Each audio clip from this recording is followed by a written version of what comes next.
શ્રી કૃષ્ણ। પાણી ગરમ મૂકી દેશું। પહેલાં 1 ચમચી લીંબુના ફૂલ છે એને ગરમ પાણીમાં પલાળી દેશું। અડધી ચમચી સાજીના ફૂલ છે એને ગરમ પાણીમાં પલાળી। 1/2 વાટકી બેસણ લેશું।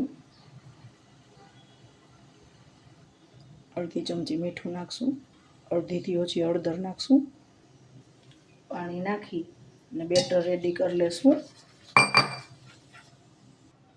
આવું લમ્સ ફ્રી બેટર રેડી કરી દેવાનું છે। 1 ચમચી જેવું તેલ નાખશું।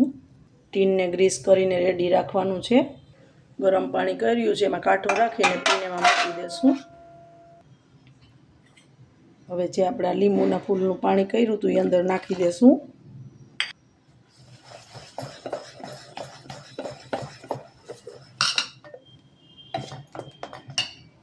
હવે જે આપણે સાજીના ફૂલ સેજ પલાળ્યા હતા એ નાખી દેશું। તરત જ હલાવી લેશું।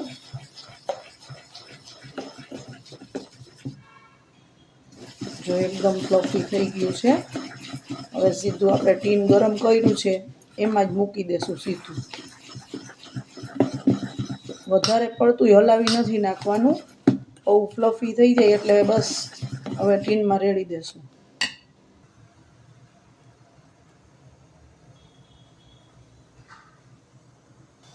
ઢાંકીને 10 મિનિટ થવા દેશું। ઢોકળા થાય છે બાજુમાં ત્યાં સુધી આપણે 1.5 પાવરું તેલ ગરમ મૂક્યું છે। પાણીનો વઘાર કરી લઈએ। 1 આખી ચમચી રાઈ લેશું।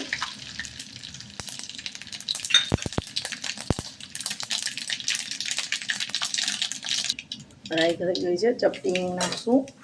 મરચું નાખશું 1 લીંબુ। 10-12 પાન લીમડાના નાખશું।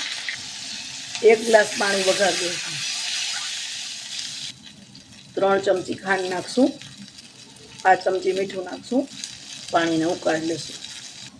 વઘાર રેડી થઈ ગયો છે। ઢોકળા થશે ત્યારે ઠંડુ પડે પછી ઉપર રેડી દેશું। ઢોકળા બફાઈ ગયા છે। બંધ કરી દેશું ગેસ। ઠંડા પડી ગયા છે। અનમોલ્ડ કરી લેશું। અનમોલ્ડ કરી લીધા છે। કટ કરી લેશું। જો કાપીએ તો જ કેટલા સ્પોન્જી લાગે છે।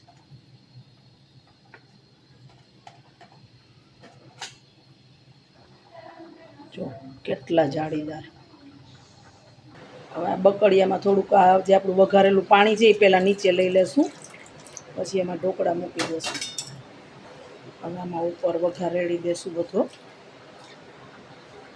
ઉપર ઝીણા સુધારેલા કેપ્સિકમ અને ધાણા ભાજી સ્પ્રિંકલ કરશું।